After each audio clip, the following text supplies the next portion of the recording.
I knew I could no longer have a normal life knowing that babies were being systematically killed. I just saw this pain, and it really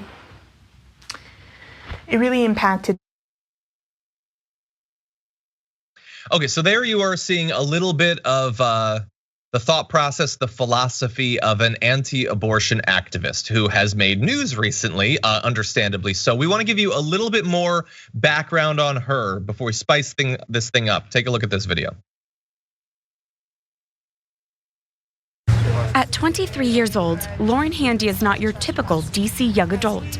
Instead of wanting to climb the corporate ladder, Lauren Handy is focused on saving lives. I've had close to 500 saves from around the country. Those saves are the lives of unborn babies who were almost aborted had Handy not encountered their mothers at abortion clinics. This year alone, Handy has saved at least 28 babies since Ash Wednesday. There's quite a bit of spin on that video. But anyway, Lauren Handy is back in the news, not just for being profiled by an anti-abortion organization, but because 5 fetuses were found in her home. And this is coming about as a result of this ongoing development of the story where she and other anti-abortion activists are being indicted for forcing their way into an abortion clinic. But let's start off with the fetuses, I think understandably. The grisly discovery was made after the US Department of Justice announced federal charges. This is in relation to a 2020 incident. But anyway, they got a tip about a biohazard material at the home. And police have released few details of the discovery as of yesterday, stating only that the fetuses were collected by the DC office of the chief medical examiner and the investigation is ongoing. So when they saw this activist, Handy, outside of her home, they asked her what was going on. She said people will freak out when they hear.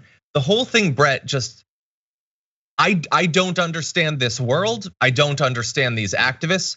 I am assuming, trying to place myself in their world, that they had these fetuses for use in protests. I know that they historically like graphic imagery. That is not an understandable reason. I don't understand what other potential explanations there are. What do you make of all this?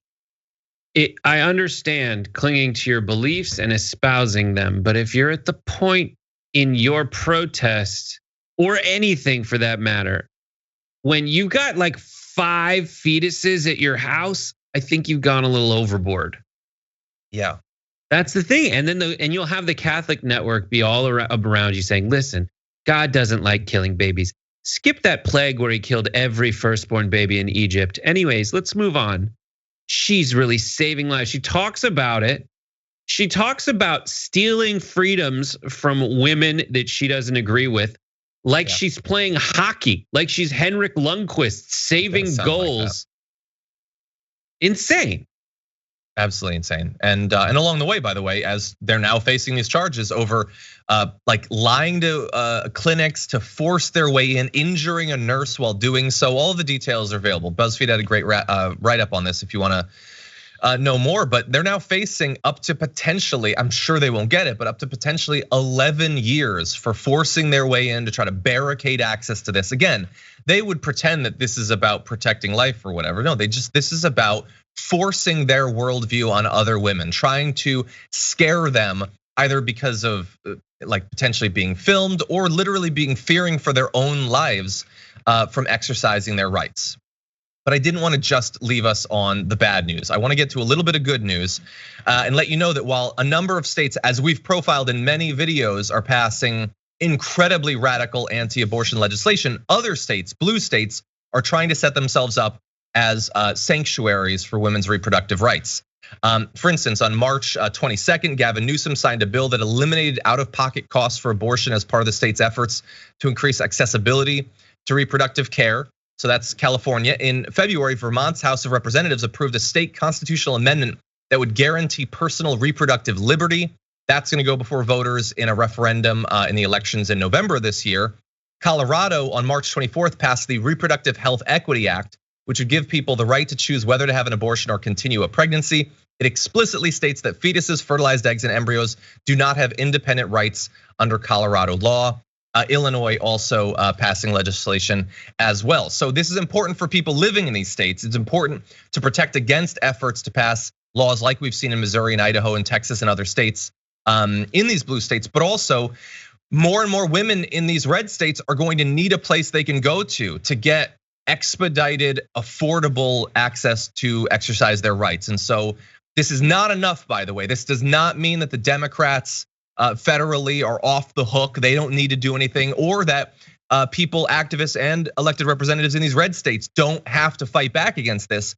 But at the very least, we have some places where people will still be able to exercise their rights that they've had since before they were born. Good. Yes.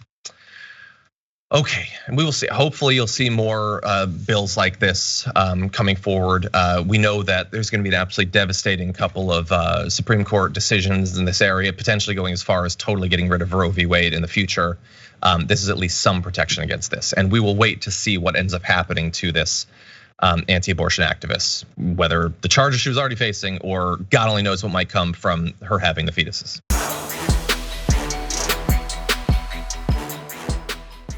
Check out the Damage Report podcast each day, wherever you get your podcasts, whether Pocket Casts or Stitcher or iTunes. You can join me as I give you the news and stories you want, with a range of co-hosts and interview guests jumping in on the fun each day. Again, that's the Damage Report, wherever you get your podcasts. And if you get them at iTunes, don't forget to rate and review. Sometimes I'll read them live on the show.